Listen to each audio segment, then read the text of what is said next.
რეკლამა დასრულდა, ვაგრძელებთ საუბარს. ხო. რა სიტყვი შენ? არჩევ, მე მართლა გითხრა ძალიან რაღაცნაირ მდგომარეობაში ვარ, იმიტომ რომ მგონია რომ ამ სიტუაციას რო ვუყურებ, სამდოში საქმე ძალიან ცუდად გვაქვს, იმიტომ რომ რა იცი, ხო, არ მაგ კარგად მართლა. მაინც ჭირდება ქართულ ოპოზიცია, ქართულ ოპოზიცია რა. ყველას ჭირდება. იმიტომ ანუ იცი რატო, იმიტომ რომ რავი, ნებისმიერ ორგანიზმს ჭირდება რაღაცა ორგანიზაციას, რომელსაც ანუ ეტყვის რომ დააბალანსებს, რომელიც ეტყვის რომ აქ შეგეშალა, ეგებ ასე აჯობებდა, გაგაკრიტიკებს, არ მოგადუნებს, იმიტომ რომ ეხლა გვაქვს როგორი სიტუაცია, რომ ანუ ამ ამბებმა გამოიწვია ძალიან ბევრი, აი როგორც იცი, ძალიან ბევრი კრიზისები, რომელიც აქამდე იყო მომწიფებული. ანუ მაგალითად კრიზისი NGO სფეროში. ხო, ანუ ჩვენი ვიცოდით, პრაქტიკულად დაემხო NGO. ანუ ჩვენი ვიცოდით, ანუ შტერები იყო. ხო, ვიცოდით რომ იყვნენ არაადეკვატურები, ვიცოდით რომ იყვნენ რაღაც კომპრადორული წარმომადგენლები საქართველოში. მოღალატეები ჩვეულებრივად, ანუ ხალხი, რომლებიც რაღაც საშუალოზე მაღალი ხელფასის გამო ყოველგვარი სინსის ქეჯნით მზად იყვნენ, რომ მათ სამშობლოს მიეღო ნებისმიერ ავანტურაში მონაწილეობა. და პრობლემები გაჩენოდა. თან ხო, ანუ ერთი ესა, მეორე ჩვენ ასევე გავიგეთ რომ საქართველოში ამასობაში პოლიტიკური პარტიები არ ყავს. ხო. ანუ არ ყავს რა, ანუ ეს სერიოზული პრობლემაა რა, ჩვენ ყავს მაგალითად ყავს რაღაცა მესიანური სექტა, ნაციონალური, რომელიც დაშლის პირასარი. ნაციონალური მოძრაობა. დაიშალა დაჟე. სახით, რომელიც აღმოჩნდა რომ მიხეილ სააკაშვილი როცა არის ციხეში, ჯერ იყო რომ ადამიანმა 3 წლის განმავლობაში საკუთარი პარტია გადააქცია საკუთარი გამოხსნის ოპერაციის განმახორციელებად, ოღონ უნიჭოთ, იმიტომ რომ ვერაფერი ვერ იქნეს. მისი მესიანიზმის ჩაქრა. ხო და შალვა მაგაში იყო. შეეწირა აი ამ სტელას. ანუ ერთადერთი ის იყო რომ ანუ მიშას აქვს ძალიან კარგი კავშირი ევროპელ არაადეკვატურებთან. ანუ ეს იპიპი და მიშა არიან ერთი და იგივე რა. ოღონდ ევროპელი შიზოიდები და ჩვენი შიზოიდები.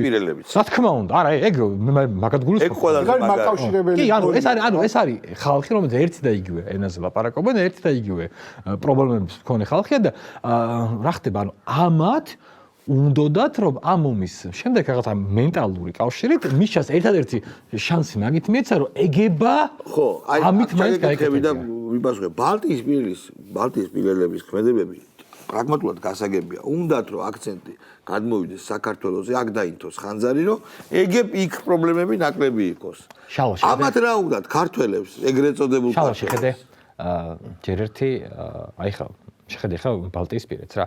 ანუ ხა ბალტიისპირეთს ნებისმიერი მონაცემებით რო აიღო, არ აქვს საქმე კარგად საკუთარ ქვეყანაში. ძალიან ცუდად. ანუ ეს არის ევროკავშირში შესვლამ პრობლემები შეგვიძლია. ანუ მე რა თქმა უნდა, აი ყველაზე მარტივს ამბობ. ეკონომიკური პრობლემები.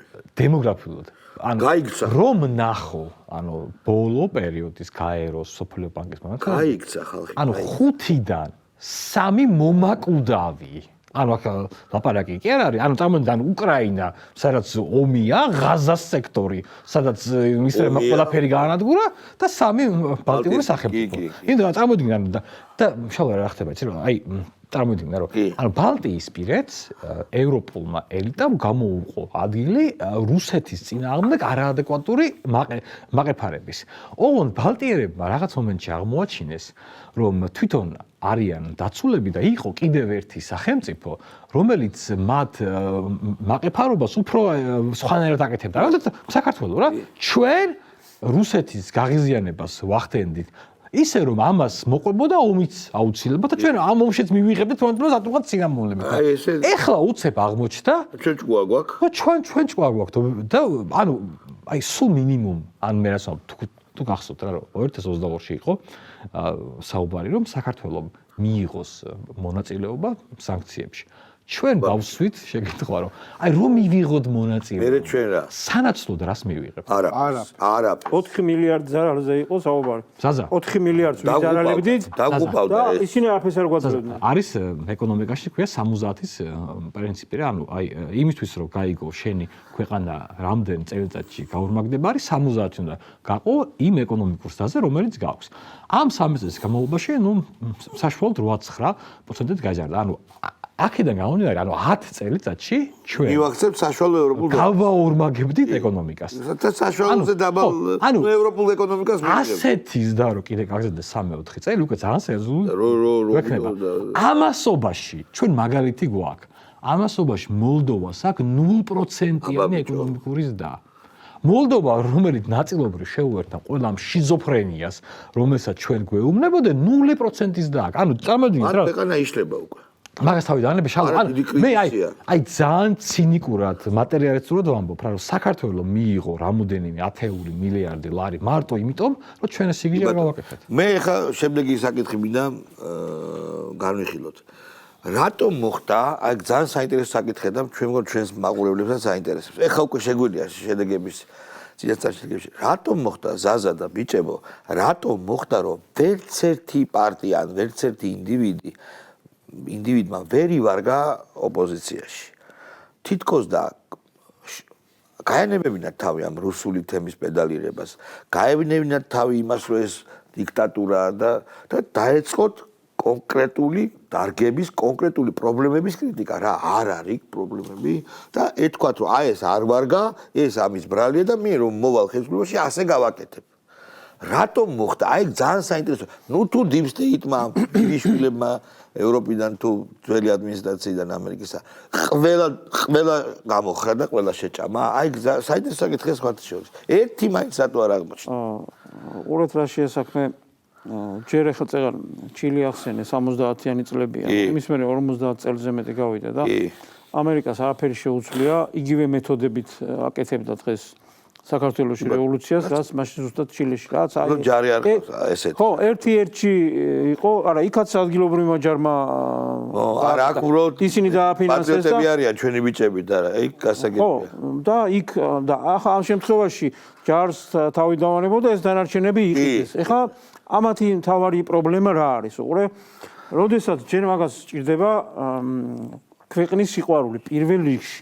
ანუ შენ რომ ხელისუფლებაში მოსვლა გინდა, შენ უნდა შეეცადო, რომ როგორც წეგან ვამბობდით, საზოგადოებას დაანახო, რომ მე ვიღაცას ჯობი ვარ. ანუ ქვეყანას მე უფრო გამოვადგები, ვიდრე თქვათ, ვინც არის ხელისუფლებაში.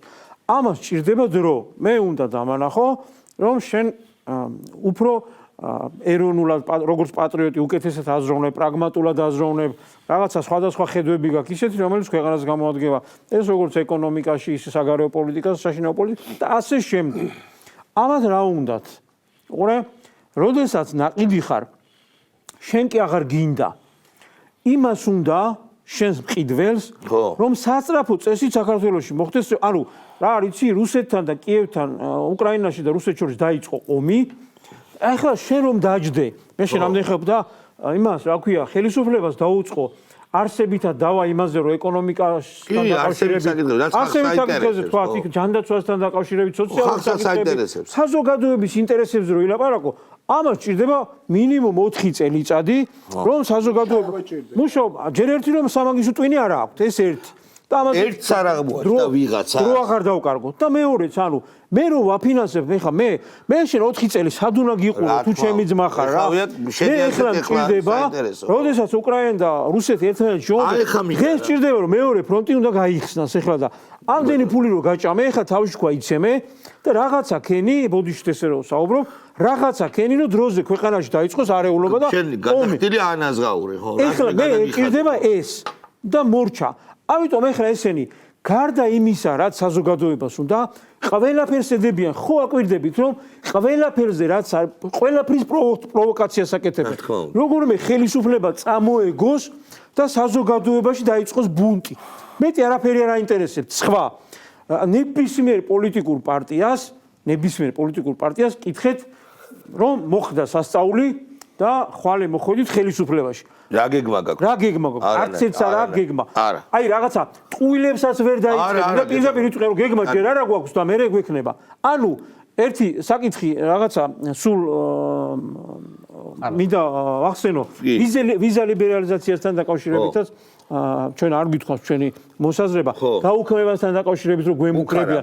ხო რაღაცა რომ გვემუქრებიან რომ რაღაცა სასწაულებს ისე თუ არიზავთ ვიზა ლიბერალიზაციის შეგიჩერება. ანუ ჯერ პირველ რიგში რა თქმა უნდა ის თურმე მხოლოდ ევროკავშირის ბიუროკრატიას აქვს იმის უფლება რომ თავისი სახელმწიფოები ესე ვთქვათ მოქნილი გახადონ და როგორც უნდათ იქით კანონები იმ მიმართულებით შეცვალონ საქართველოში არ აქვს უფლება რა თავს რო გესხმიან ვთქვათ რაღაცა კანონი მიიღო და დაიცვა და მეორე რაც თავარია როგორ არის იცით ჩვენ ხომ გვახსოვს კანდიდატის სტატუსთან დაკავშირებით რაც მოხდა საქართველოში შანტაჟი კი პირველად არ მოგცეს მაგრამ როგორც კი დაინახეს რომ ესენი არ იყვნენ იმის საფუძველზე რევოლუციის მოხდენები მეორე წელს მოგცეს მე დარწმუნებული ვარ ეხლაც 100-ზე დაგვაშანტაჟებენ არსებით ქმედებას და საქმეს რომ მივადა აქ ელმავალი არ აქვს ისეთი ვინც თქვა რომ მიხდებიან რომ ეს არ რომ მიხდებიან აზრი არ აქვს მე შეუულებრივად ისე გააგზავნა იგივე კითხვა და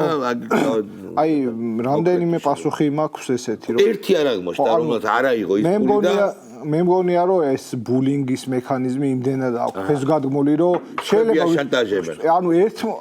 ნახე როგორ არის შეიძლება უკვე უპიროვნო გახდა ანუ შანტაჟის ღრუბელივით არის რა რომ ანუ შეიძლება ვიღაცები ერთმანეთს ესე პირაცაურებში ამბობდნენ რომ აი შევიდეთ რაღაცა ვქნათ მაგრამ უკვე ის რაღაც პარადიგმა რა რაღაც ღრუბელია რომელდანაც გამშვალულია რა მათი ბაბლი ვერ ეუბნებიან დამულიგებლებს ვერ აი ნახე აი თვითონ აი ოპოზიციის სიკრეტინი რა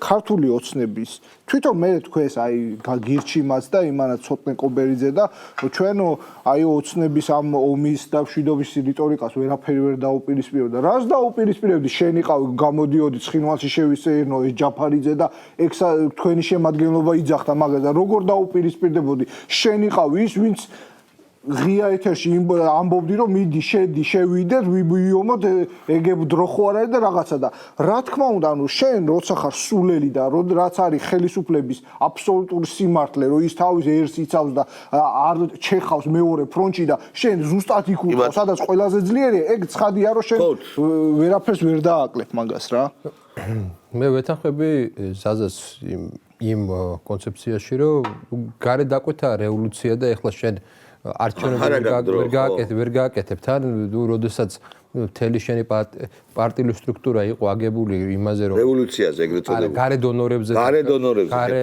მხარდაჭერაზე და შე ვერ გაურბიხარ ამას ხო ამ გავლენას ვერ გაიქცევი რომ ძალიან გინდოდეს ეს ერთი მნიშვნელოვანი მომენტი მეორე მაგრამ სხვადასხვა უნდა ითქვას ისაც უნდა ითქვას რომ შემთხვევითი არ არის რომ ზოგიერთი პოლიტიკური ძალა მაინც ჩილში არის უფრო ცილობს რომ ჩილში იყოს და წინა ხაზზე გამოდის რაღაც NGO-ები წინა ხაზზე გამოდის გახარია მაგალითად ერთ ადგილს სულად ათამაშებს მე მისი სტილია ზოგადად მე მგონია რომ ამ შემთხვევაში ხა როგორ შეიძლება ვებზადებით არჩევნების მიხოთქვა რა სხვებთან შედარებით მაინც აი ხო პოლიტიკურად პოლიტიკურად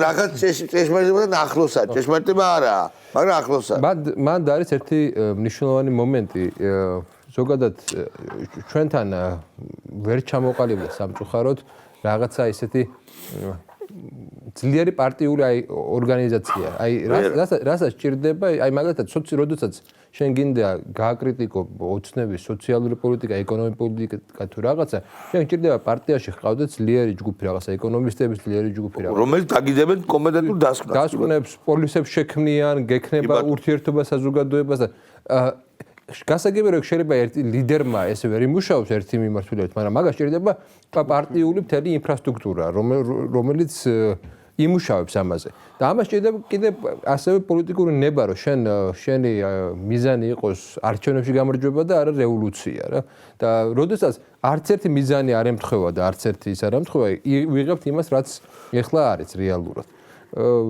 მე მგონია საბოლოო ჯამში ძალიან აი ისტორიულ თვალსაზრისითაც და პოლიტიკურ თვალსაზრისითაც ძალიან ცუდ და საცუდო მდგომარეობაში არიან. ხშირი შემთხვევაში მე ვაკვირდები ყოველ შემთხვევაში რომ შიდა ლაპარაკებში ერთს ლაპარაკობენ, გარეთ სხვა რაღაცებს ლაპარაკობენ, რა გამოდის იქიდან რაღაც ხო ეგ ინფორმაციები და ინსაიდები გამოდის, ხო თვითონ გამოაქვთ ხოლმე და მათ არ უნდათ ეგრე მოქცევა, ძალიან ბევრს არ უნდათ ისე მოქცევა როგორც იქცევენ. უბრალოდ ისინი არიან უკვე აი ამ გარემო პირობების ტყვეობაში. მე ასე ვიტყოდი რა მე ვეცდები ახსნა თუ რატო აკეთებენ ამას. პირველ რიგში დავიწყოთ იმით რომ არის რატო ერთი აკეთებენ არა ერთი მაინც არა, რა აღმოჩნდა რომელიც დავას არ გააკეთებ. შალო მე სხვა რამეს ვამბობ. შეხედე დასავლეთი ჰქონდა ძალიან დიდი იარაღი საერთოდ მისი ოპონენტების წინააღმდეგ. ეს იყო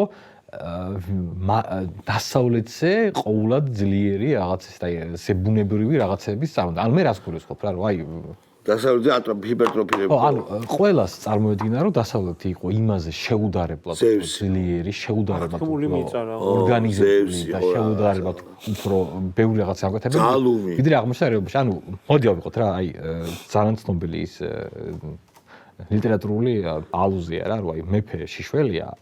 აჩვენ, ანუ მე რას გულს შეხედე, ჯერ კიდევ 2014 წელს გვეშინოდა ვიღაცა უცხოელი პარლამენტარის არა მაგას კაცო ჩვენ 2020 წლამდეც კაი მე დავიკიდეთ ფეხებზე და ამოისუნთქეთ კაი პანიკაში ვიყავ მაგრამ მე რას გულისხმობ რა ჯერ კიდევ 2014 წელს უკრაინაში რევოლუცია მოახდინეს იმით რომ იანუკოვიჩი გაიქცა კი რეალურად ეგრეა ანუ სინამდვილეში იანუკოვიჩი ყველანაირი რო დარჩენილიყო ჰქონდა იმიტომ რომ მას ყავდა მოსახლეობის უმრავლესობა რომელიც იყო მის მხარეს ანუ უკრაინაში არის ესეთი 75% არის ადეკვატური 25 არის გიჟები. ხო, გიჟებმა მასაკნეს. გიჟებმა ყოველგვარი სინსქენის გარშე ჩაიგდეს. იმიტომ რომ კორუმპირებული შიშარა და ასე შემდეგ. და იყო ეს ტიპი. მე რა აღმოჩნდა, მე მახსოვს ხა, ავიღოთ საქართველოს მაგალითად. სადღაც 2020 წლამდე ჩვენ გვეუბნებოდნენ რომ კუბილიუსის და კიდე რაღაც უცნაური ლიეტუვრიული რაღაც გვარების მქონე ხალხის გიჟიმანტასების და ვიღაცების გამონათქვამები იყო ჩვენზე ძალიან მნიშვნელოვანი. სანამ ერთ დღეს მახსოვს და რომ ისეთი რაღაცა თქვეს რომ რაღაც მომენტში თელმა ქვეყანამ და საქართველოს თქვა რომ კაროჩე რა გვეყო და უცებ აღმოჩნდა რომ ამას ზალა არა აქვს რა ანუ მე შენ იმას იმდენად დააგზალა რამდენად შენ ანიჭებ ამ ძალას და მაგაში საქმე შეხედე ახლა ანუ დასავლეთმა მიანიჭა ამ ჩვენს ოპოზიციას რომ თქვენ დაიწყეთ ჩვენ ქართულ ოცნება შეშინდება რომ აი ქართულ ოცნებას ახლა ჩვენ გამოვიდით და ხო აი რომ აი მე რომ გამოვალ აი ელჩი რომ ვიტყვი რომ აი თქვენ ეს ხართ всё მოსაკმარისია რა რომ აი პანიკაში კი მაგალითად მქონდა გახარია ისეთი პანიკის ჩავარდა მაგრამ ერთი აღმოჩნდა ხო ერთი ადამიანი აღმოჩნდა მთელ სამ სისტემაში რომელიც დაპანიკდა რაღაც უკანასკნელი ეგ კიდე არავინ არის დაპანიკდა თუ გათვლილი იყო ეგ არავინ არის ეგ არავინ არის მე გარედან ეგრე ჩა ხო მე ვაწვევ იმ თეორიას რომ გახარია დაპანიკდა როგორც პატარა ლაჩარი გოგო მაპატეთ მიზოგინიისთვის მაგრამ მე ხო და ანუ რატო ამბობ აი მაგას რომ უკვე პრობლემაა ხო ჯერ არ ხარ საკუთარ მე მაინც ჯერ კიდე ლიბერალი ვარ ხო და ამიტომ ამბობ რა რომ აი ძალიან მარტივ რამეს ამბობ რა რომ დასავლეთის გათვლა რომ საქართველოს ხელისუფლება მარტო მათი სიტყვის ამოღებაზე წაიქცეოდა აღმოჩნდა აბსოლუტურად ფსარდა უბრალოდ მეტი სტრატეგია შალვა ჯერ არა აქვს არა ეგ არის მათი დიდი მადლობა მეგობრებო ძალიან საინტერესო გადაცემისთვის ასე სწრაფად გაიარა 40 წუთმა მე მგონი ყველასთვის თუ არა ზოგიერთთათვის ძალიან საინტერესო იყო ჩვენი საუბარი თუ არის რამოდენიმე კაცი ვინც ჩვენს გვისმენს და ჩვენს აზრებს ოდნავ მაინც ენდობა დიდი მადლობელი ჩვენ ერთმანეთს შევხვდებით მოვალ შაბათს